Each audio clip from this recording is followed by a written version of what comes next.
El economista Rodrigo Arim fue reelecto como rector de la Universidad de la República. Bueno, ¿cuáles han sido sus principales mojones en la administración anterior? ¿Cuáles son los desafíos de cara al futuro? Esto se lo vamos a preguntar esta mañana. Le damos la bienvenida, lo recibimos. ¿Cómo le va, Arim? Bienvenido. Buenos días, muchas gracias por la invitación. Gracias por estos minutos. Bueno, amplio apoyo para su reelección, en un contexto muy particular, que bueno, toda la movilización, de hecho hoy hay un paro en la UDELAR por la rendición de cuentas. ¿Qué desafíos se traza para esta nueva gestión? A ver, yo le diría que hay dos grandes familias de problemas o temáticas que vamos a tener que tratar en los próximos años. Uno tiene que ver con lo que tú planteabas, la inmediatez de algunos problemas.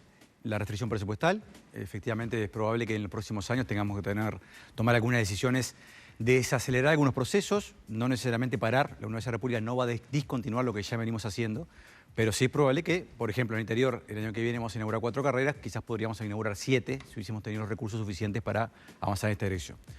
Pero esto lo digo sin dramatismo, me refiero, tiene que ver con asumir una restricción presupuestal en el 2023 que nuevamente nos vas a encontrar discutiendo a nivel del Parlamento Nacional sobre algunos proyectos de largo aliento de la Universidad de la República. Pero también el corto plazo tiene que ver con el COVID, porque este 2022, que ahora estamos todos bastante más acostumbrados a vivir con normalidad, el intercambio social en general, es para la Universidad de la República un año bisagra en términos de lo que fue el 2020-2021 y la vuelta a la presencialidad articulada con plataformas digitales. Obviamente no estamos abandonando esa estrategia. Pero justo con estas cuestiones de corto plazo, yo planteaba el otro día en la Asamblea General del Claustro cuando se votó mi reelección, tenemos la obligación de pensar en el futuro. En el futuro de la Universidad de la República implica pensar en décadas, no en años. Y eso implica avanzar en algunos programas que fomenten la calidad de la investigación en todas las áreas disciplinarias de la Universidad de la República, avanzar también en la estructuración y en la innovación en el plano de los posgrados, y también, por ejemplo, en el acompañamiento en el ingreso a la institución de estudiantes, que por suerte son mucho más numerosos que antes. Están ingresando en la Universidad de la República 22.000 estudiantes, 21.000 estudiantes en el correo del 2022, que requieren también otra estructura de apoyo. Y nosotros tenemos muchos programas, pero relativamente dispersos para atender esa transición. Y hay otro gran desafío de largo plazo, que es pensar la estructura que la Universidad de la República necesita para las próximas décadas. ¿Sí? Estructura de gobierno, de gestión, estructura si quiere, de articulación también con otras entidades públicas, en particular con el sistema educativo en general. Y creo que tenemos que darnos el espacio en los próximos años para hacer propuestas concretas que nos permitan avanzar en esta dirección. Legisladores del oficialismo han destacado su tarea al frente de la Universidad de la República, más allá de algunos cuestionamientos puntuales como se hace desde la universidad, y creo que toda la intergremial, sumado además a las propias autoridades de lo que tiene que ver con el presupuesto. En ese sentido, y usted mencionaba la pandemia, las plataformas digitales, cómo se ha ido trabajando, ¿cómo ha sido llegar a esa situación, ¿no? de poder mantener algunas, o sortear esas dificultades y dejarlo, ese modelo híbrido? ¿Se puede mantener? Porque en su momento eran algunos cuestionamientos que hacían estudiantes, sobre todo del interior del país, muchas veces madres con hijos que querían venir a estudiar, pero se les presentaba esas situaciones. ¿Queda abierta esa posibilidad? Yo le diría, no respuesta simple por dos razones. En primer lugar, porque inclusive entre los estudiantes es quienes reivindicaban las plataformas digitales como una oportunidad, pero también quienes estaban exigiendo la vuelta a la presencialidad. Teníamos los dos tipos de demandas en algún momento, porque también 2 años de cierto aislamiento e imposibilidad de conocer a sus pares, a los compañeros de clase, es un escenario, yo diría que bastante difícil de transitar para jóvenes que están haciendo sus primeras herramientas en la vida universitaria. Pero además tiene una dimensión disciplinar que no deberíamos olvidar. No es lo mismo pensar las plataformas digitales en formaciones que requieren mucha interacción con sistemas biológicos, veterinaria, agronomía o clínica, medicina, todo el área de salud en general, o bellas artes, las artes en general, que requieren también un cierto nivel de interacción. Las ciencias también, bueno, ¿no? O la experiencia de laboratorio, que pensarlas en otras áreas donde quizás es posible definir algunas trayectorias un poquito más largas sin una afectación importante de la calidad en plataformas digitales o en modelos híbridos. Yo diría, la Universidad República está probando. De hecho, muchas facultades tienen la doble opción en este momento. Están teniendo cursos que tienen una versión presencial y otra versión virtual. Lo que nosotros tenemos como barrera, digamos, que tenemos que ser muy conscientes es nosotros no podemos sacrificar calidad. No nos puede pasar que en el futuro quien vaya a emplear a un egresado de la Universidad de la República haga la pregunta, ¿usted cursó virtual o presencial? En el entendido que hay habilidades y procedimientos cognitivos que son distintos en esos universos. Entonces, nosotros vamos a seguir innovando, no vamos a volver el 13 de marzo, yo lo repito hasta el cansancio, no. La Universidad de la República ya había innovado antes de la pandemia en términos de plataformas digitales. Obviamente hicimos un enorme esfuerzo en situaciones extraordinarias. Atendimos 100.000 estudiantes en el medio del COVID con plataformas digitales. Pero también es cierto que es muy importante evaluar lo logrado y la afectación de estas realidades. Con una salvedad adicional, si uno ve el mundo universitario está discutiendo esto en general en todas partes a escala global, pero también empieza a haber algunos resultados que son preocupantes. Por ejemplo, en Estados Unidos hay unas primeras evaluaciones que indican que la virtualidad no afectó la calidad del aprendizaje de los sectores más pudientes de la sociedad, pero los estudiantes con más nivel de vulnerabilidad tuvieron dificultades. Entonces, ahí creo que hay que ser cuidadosos. En el seguimiento, en el apoyo, en... Exactamente, en la posibilidad de seguir en forma adecuada cursos, porque esto tiene que ver también con el grado de autonomía del estudiante, ¿sí? Un estudiante que tiene una formación previa muy sólida y un entorno familiar adecuado, bueno, puede tener los grados de autonomía suficientes para aprovechar toda la oferta que se le brinda en plataformas digitales. Estudiantes que tienen trayectorias más frágiles, es probable que requieren más apoyos en los tránsitos. Y esos apoyos son presenciales. Y en el caso de facultades donde, no sé, la edad de los estudiantes es más elevada, se me ocurre humanidades, ¿no? Hay carreras donde, bueno, muchas personas lo usan como una segunda carrera, ¿no? Allí, por ejemplo, va a quedar la modalidad híbrida, se va a definir, digamos, por naturaleza, digamos, de carrera. Yo diría, eso ya está pasando en muchos aspectos. No va a haber una resolución central de la Universidad de la República diciendo que tienen que ser carreras híbridas o carreras solamente presenciales. Acá tiene que haber una evaluación a nivel académico de cada una de las 130 carreras de grado de la Universidad de la República y la varias decenas de carreras de posgrado que tenemos en la Universidad de la República. Entonces, eso requiere una evaluación académica por lo que acabo de decir, porque hay situaciones muy distintas. No es lo mismo la situación de la Facultad de Ciencias Económicas y Administración, donde yo doy clases, por ejemplo, estoy dando un curso híbrido y otro virtual, ¿sí? Que es la situación que pueda tener la Facultad de Ciencias, por ejemplo. Entonces, en ese mundo de diversidad, que es parte de la riqueza de la institución, bueno, cada uno va a tener que evaluar cuál es la mejor combinación de estas plataformas digitales y la presencialidad que asegure calidad y que asegure también construcción comunitaria. Claro, pero está abierto, que me parece que eso era lo importante. En su momento parecía que se solicitaba y la universidad estaba un poco resistente a ese cambio. Yo le diría, lo que pasó en el 2022, el 2020-2021 fue un momento de mucha decisión. Decisión de decir, bueno, vamos a la virtualidad. Otras universidades del mundo tomaron la decisión de parar, seamos conscientes. O sea, hubo en algunos escenarios donde se perdió un semestre entero de la vida universitaria. No pasó en Uruguay. El 2022 priorizamos la vuelta de la presencialidad porque entendíamos que el entretejido comunitario de la Universidad de la República y los estudiantes estaban golpeados por 2 años de ausencia. Ahora, eso no quiere decir tirar por la borda todo el aprendizaje que hemos hecho en términos de virtualidad. En eso estamos transitando y vamos a seguir transitando con esta lógica descentralizada. Finalmente van a ser las comisiones de carrera, las facultades que van a estar resolviendo cuál es el mejor mix para ellos. Arim, en cuanto a ciencia, en base a el conflicto que todavía está presente por los recursos que se le asignan en rendición de cuentas, bueno, ¿cómo se vive desde la universidad ese desafío, ¿no? Donde por un lado está la fortaleza y creo algo muy valioso que es la visualización de la población, ¿no? A un logro concreto de la Universidad de la República que financiamos todos los uruguayos, los que no van a la universidad también, ¿no? Porque lo financiamos con nuestros impuestos. Pero por otro lado, bueno, este recorte que desde las autoridades se indica que en realidad no es tal, porque sí se ha aumentado la financiación para, por ejemplo, el Clemente Estable, a la ANI. En resumidas cuentas, ¿cómo va a seguir la ciencia desde el punto de vista académico? Yo diría, Uruguay ha demostrado tener una comunidad académica competente, pero frágil. Digo, competente porque claramente la composición que tenía actualmente le dio respuestas muy razonables al país en un contexto difícil como fue el COVID. Pero es frágil porque efectivamente Uruguay sigue teniendo niveles de inversión en ciencia, tecnología y en educación superior que son magros en la comparación internacional. ¿Cómo estamos rankeados? Para hacer un paréntesis, por ejemplo, con Argentina, Brasil, Estamos por Chile. debajo de la región. Estamos en todos los casos por debajo de la región con niveles de desarrollo parecidos a Uruguay, por debajo de Argentina, inclusive en estas circunstancias que está atravesando Argentina. Ni hablemos de Chile ni de Brasil. Estamos claramente por debajo de esos países. La OCDE de los países desarrollados tiene nivel de inversión que están claramente por encima, en algunos casos llega al 3 puntos del PIB. Nosotros estamos en medio punto del PIB. ¿Sí? Entonces, estamos muy lejos de los estándares razonables en cuanto a inversión en estas áreas.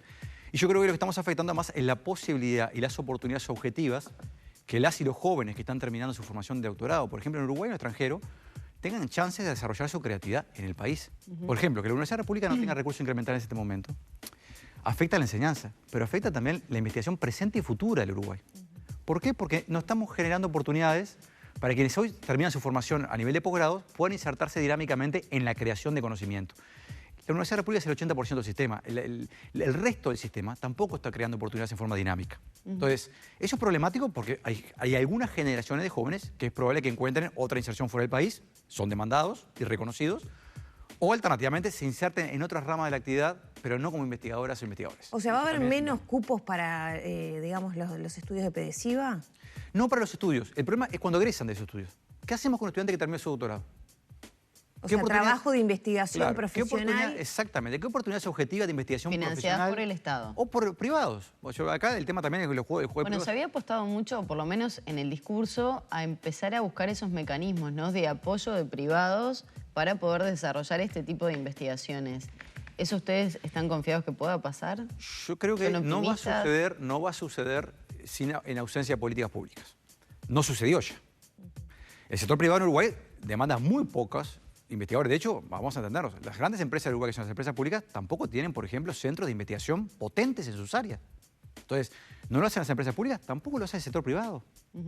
Salvo, por supuesto, algunos elementos de nicho que todos conocemos. Me pueden llamar el software o algunos elementos puntuales, pero más allá de esos elementos y algunas experiencias muy concretas, en Uruguay, en general, el sector público, fuera de la vida universitaria, y el sector privado invierten poco en generar oportunidades de trabajo como investigadoras o investigadores. ¿Bien? Y eso, por esa razón, el músculo de la Universidad Pública es clave para retener a la gente hoy. Ojalá llegue un momento que tengamos una mayor diversificación de la plataforma de inserción laboral de las y los jóvenes que egresan del mundo universitario. Ahora, pero hoy no está sucediendo. como Y ahora, rector perdón, del- desde el gobierno se señala que hay incremento presupuestal, por ejemplo, para Clemente Estable. ¿Ahí no mejora, digamos, las condiciones o es marginal lo que...? Yo diría, es marginal en un sentido profundo del término. O sea, por ejemplo, hay recursos incrementales que, por supuesto, son valiosos para la ANI, pero el punto nuestro es, está bien que existan más fondos concursables, pero tenemos que ofrecer oportunidades de empleo relativamente estables. Claro, si no formamos gente y se terminan yendo a otro lado. Exactamente, o sea, los fondos concursables, la Universidad República también funcionan, bueno, son proyectos de 2 años, podrán contratarse en forma interina y precaria, investigadores grados 1, grados 2, ¿sí? Pero termina el proyecto y se acaba también la inserción laboral. Entonces, el país necesita generar otra plataforma de inserción mucho más dinámica que permita más tránsito entre una institución y otra, sin duda, pero en el camino, sin la Universidad de la República y sus socios naturales, el INIA, Instituto Pasteur, no logran generar, por supuesto, el Clemente Estable a nivel del MEC, no logran generar una estructura de oportunidades razonable, lo que va a pasar es que vamos a perder algunas generaciones de jóvenes que no van a ejercer una inserción razonable en Uruguay.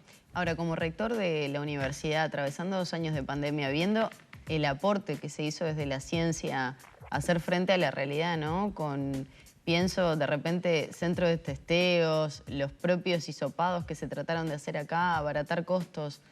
¿Cómo lo toma como el presupuesto que se le termina dando a la Universidad de la República? ¿Qué evaluación se hace? Una reflexión breve nada más de lo que dejaron los 2 años y lo que se termina traduciendo en el presupuesto para la universidad. Yo creo que los 2 años dejan un reconocimiento social de lo que ha hecho la universidad, y en particular los investigadores, no la institución, ¿no? Son los jóvenes investigadores que se pusieron al lomo muchos de estos problemas, que es importante, es un activo que tenemos que preservar. Mi sensación en esta rendición de cuentas es que ha sido desafortunada por lo menos en 3 aspectos. No solamente porque no hay incremento presupuestal, y sí lo había para otras entidades como ANEP o el mismo ACE al respecto. Sino porque, recuerda que estuvimos casi 3 meses discutiendo sobre la eliminación del adicional de Fondo de Solidaridad. Que nosotros no estamos en contra de que se elimine, lo que estamos en contra es que se elimine sin contrapartidas financieras. Entonces pasamos buena parte, muy desgastantes, de 3 meses, viendo cómo se reponían esos fondos. Finalmente se encontró una solución que no es perfecta, pero hay un camino de solución al respecto. Pero en lugar de pensar en el futuro de Uruguay y cómo creamos oportunidades, la Universidad de la República tuvo que desarrollar una estrategia muy defensiva sobre intentar preservar unos recursos que ya tenía asignados, por ejemplo, las obras en el interior, muy importantes, ¿no? Eso creo que es donde genera un gusto, yo diría, amargo. Pero a la misma vez, a nivel parlamentario, claramente hubo un reconocimiento de la Universidad de la República porque hay recursos incrementales que fueron votados en el Parlamento. ¿Sí? 160 millones de pesos, insuficiente sí. Pero desde el punto de vista del significado, del reconocimiento explícito de que era necesario apuntalar a la Universidad de la República, son relevantes. 160 millones para, podríamos llamar el paquete de la docencia general, Montevideo Interior, y 120 millones para hospitales clínicas. En ese sentido, ¿estamos conformes? No, podríamos hacer muchas más cosas si tuviéramos algunos recursos incrementales de cara al país. Podríamos tener otras velocidades de cambio, transformación. Pero simultáneamente creo que el diálogo democrático a nivel parlamentario es importante y que hubo un reconocimiento explícito de todas las bancadas de lo hecho por la Universidad de la República. Habló de unas 3, 4 carreras que no se iban a poder implementar a partir del próximo año. ¿Cuáles son? En el año que viene vamos a tener buenas noticias. Empecemos por las buenas noticias. Hay 4 carreras nuevas, una licenciatura en computación entre Salto y Paysandú, en el Centro Universitario Regional Litoral Norte, una licenciatura en Economía Agrícola y Gestión de Agronegocios en Tacuarembó, de cara al noreste del país, y 2 tecnólogos, uno de ellos que además en conjunto con la UTU, que nos importa mucho, que es un tecnólogo en producción equina y un tecnólogo en sistemas integrados de producción agropecuaria, que está en el MELU, ¿sí? Podríamos haber tenido una ingeniería civil, la primera ingeniería en el país fuera de Montevideo. En Salto tuvimos que postergarla. Licenciatura en computación en las otras, tanto en el este como en el noreste, podríamos haberla instrumentado ¿Eso también. siempre por falta de recursos? Esto por falta de recursos. Esto porque son carreras que estaban prontas y bueno, tuvimos que tomar decisiones cuáles instrumentábamos con los fondos incrementales que teníamos y tomamos la opción de instrumentar estas 4 que le estoy mencionando al interior, ¿verdad? ¿Y faltaba una? Y bueno, y tenemos también en el este del país la posibilidad de tener algún avance sobre otras carreras vinculadas al área de ciencia económica, ¿verdad? En este contexto, hoy se está realizando una medida de paro por los docentes, por los funcionarios y también adhiere en el marco de la intergremial los estudiantes. ¿Qué afectación hay hoy en la universidad? Y le pregunto también qué sentido le ve a esta medida cuando ya está casi cerrado el tema de rendición de cuentas, ¿no? Yo le diría, sobre la pertenencia a un instrumento de protesta, creo que como rector no me corresponde opinar, es parte de la vida democrática y la autonomía que tienen, la independencia. Claro, le pregunto porque, bueno, en definitiva hoy es un día que no hay clase, ¿no? Sí, pero yo creo que en esto hay que tomarlo con mucha mesura porque no hay ningún escenario de atraso del calendario académico de la Universidad República. Pese a las medidas que se han tomado, pese a la repercusión pública que ha tenido, estamos en una situación de que vamos a terminar con una absoluta normalidad todas las fechas establecidas, además, todas las carreras de la Universidad de la República. No hay afectación de ningún tipo en esta, y quiero transmitirlo con mucha tranquilidad eso. Hubo algún cambio de calendario menor, de una semana, de un examen que no se toma un día, se puede tomar otro día, pero ese es el nivel de afectación y lo que no se hizo se está reponiendo, o sea que no, seamos claros, o sea, medidas de suspensión de actividades producto de paros es parte de la vida democrática. Estaría más preocupado si hubiera un escenario en donde, por ejemplo, se estuviera avanzando sobre el calendario de enero. No hay ningún escenario central eso. Bien, perdón, pero sí. ve que podría tener una injerencia porque ya está como cerrado el tema que no va a haber más incrementos, ¿no? Yo diría que el problema que la negociación colectiva es otro de las áreas donde nos preocupó mucho, es que hubo un procedimiento que no fue razonable, ¿sí? Se convocara después de... Y fuimos el único ente público que fuimos convocados después de enviar el mensaje por ejecutivo. Y después, además, estuvimos un mes sin que nos convocaran en el medio de la discusión. Por eso estamos discutiendo hoy. Entonces, se está cerrando hoy porque no hubo instancias previas de negociación en los tiempos que tuvo, por ejemplo, ANEP. ¿Qué es lo que reivindicamos? ¿La pérdida salarial era en el entorno del 7%? Sí, y bueno, veamos cuál va a ser el aumento salarial que finalmente le corresponde a la Universidad de la República. Está bueno saber cuánto gana un docente de la Universidad de la República, porque veníamos hablando de oportunidades estables de trabajo y la docencia es una vocación de muchas personas que llegan como a lo más alto de su carrera, ¿no? Y bueno, un docente de grado 1 de ingreso a la carrera, con 30 horas no llega a 20.000 pesos líquidos. Estamos hablando de gente que está profesionales, muchas veces con avance en formación de posgrado, que el resto del Estado paga sueldos mucho más altos.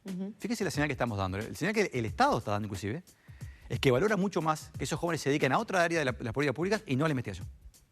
Y un docente, porque me pasó de dialogar con algunos de ellos en medio de las movilizaciones, un docente grado 5 con dedicación total. Estamos hablando que no puede trabajar en ninguna otra área, no se puede ir al sector privado, tiene que tener dedicación total a la Universidad de la República. ¿Cuánto gana? Está, en términos líquidos, debe estar entre 120 y 130 mil pesos, pero no puede ser absolutamente más nada, ¿no? Estamos hablando de gente con formación de doctorado. Con posgrados, hizo toda la carrera docente, son personas generalmente en edades más avanzadas, ¿sí? Con posgrados, doctorados, o sea, le estamos exigiendo ese tipo de estructura y es una persona que no puede hacer absolutamente más nada. Comparemos el nivel de remuneración de una persona con esa formación en el resto del Estado. Estamos hablando por debajo de la mitad. Y no solo en el resto del Estado, porque una de las consultas que le hacía era comparativamente si se iba al sector privado. Bueno, en el sector privado estamos bastante más lejos, pero inclusive en la región. Las universidades públicas de la región, en Chile, en Brasil, pagan mucho más que en Uruguay, que es un factor de atracción natural para estos docentes, ¿sí? Ahora, esto desmotiva, ¿no? Y bueno, es parte de las señales que yo creo que no son buenas que el Uruguay dé. Lo cual no quiere decir asegurar un aumento inmediato mañana, pero dar un horizonte de incremento claro y que sea predecible al respecto, ¿no? Arim, ya para cerrar, ¿tiene como objetivo cambiar la ley orgánica de la universidad, que es de 1958? Y usted, bueno, en su discurso de reelección mencionaba la necesidad de ayornar un poco la estructura de la universidad. Y lo sumo a la transformación educativa, si puede ir de la mano con eso también. Yo le diría, como decía al principio, creo que parte de los desafíos es pensar la universidad del futuro. La universidad del futuro es una universidad que requiere otro tipo de estructuras. En algunos casos vamos a tener que cambiar marcos normativos nuestros de la propia universidad y en otros casos es probable que tengamos que identificar algunos artículos de la ley orgánica que nos permitan darle mayor certeza al funcionamiento institucional, inclusive democrático. Fíjese, por ejemplo, los centros universitarios regional interior hoy no votan en la Asamblea General del Claustro que acaba de elegir el rector, ¿sí? Bueno, eso tenemos que resolverlo. Claro. Entonces, de alguna manera, creo que es parte de la agenda más inmediata identificar eso con claridad. Vamos a atravesar algunos años complejos, ¿no? Porque estamos al final de un periodo de gobierno.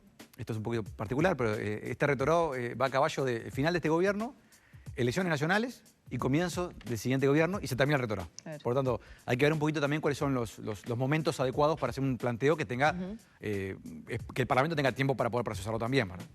La última, la transformación educativa que lanzaba May. No, más que nada para ver si va acompasado de la idea que tiene la universidad a nivel de la formación, ¿no? Si se está en diálogo. Yo diría, en primer lugar, y esto lo he repetido varias veces, nosotros, de la misma manera que reivindicamos el respeto a la autonomía universitaria, respetamos la autonomía de la ANEP. Esto efectivamente es una responsabilidad de la ANEP. Por ahora estamos hablando de transformaciones que no hacen los bachilleratos estrictamente. Cuando avance sobre bachilleratos, ahí sí creo que es imprescindible la coordinación con la Universidad de la República. La mitad de nuestras carreras tienen algún bachillerato habilitante, por ejemplo. Entonces, es algo que yo creo que se va a dar naturalmente. Tenemos un espacio institucionalizado, ¿no? La Comisión Mixta ANEP-UDELAR discute temas de coordinación. Hemos invitado además a la UTEC a que se incorpore ese ámbito y bueno, tenemos algunos espacios de intercambio y de coordinación bien relevantes que tienen que ver hasta carrera conjunta que tenemos. Les mencioné en Melo, por ejemplo, un tecnólogo en producción equina, hasta la administración de algunos espacios físicos que compartimos como el campus en Rivera. Bien. Arim, muchas gracias por estos minutos. No, muchas gracias a ustedes por la invitación como siempre. Suerte para el nuevo ciclo también.